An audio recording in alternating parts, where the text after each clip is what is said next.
আল্লাহ ডেকে বলে, গোলাম তোরা যদি ভুল না করতি, তোরা যদি পাপ না করতি, তোরা যদি অন্যায় না করতি, তোদেরকে ধ্বংস করে দিয়ে এমন একটা জাতি আমি এই দুনিয়ার বুকে তৈরি করতাম যারা সকালবেলা ভুল করে দুপুরে মাফ চাইতো, দুপুরে ভুল করে রাতে মাফ চাইতো, আজকে ভুল করে আগামীকাল মাফ চাইতো, আর আমি আল্লাহ গুনাহগুলো তাদের সব ক্ষমা করে দিতাম।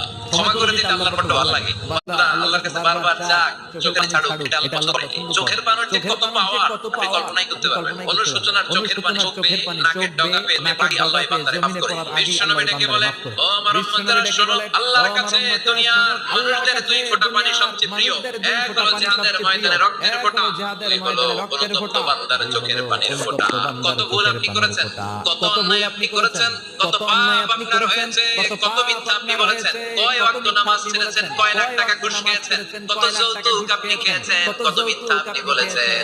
আপনার পাপ যত বড় হোক, যত বিশাল হোক, যত বেশি হোক,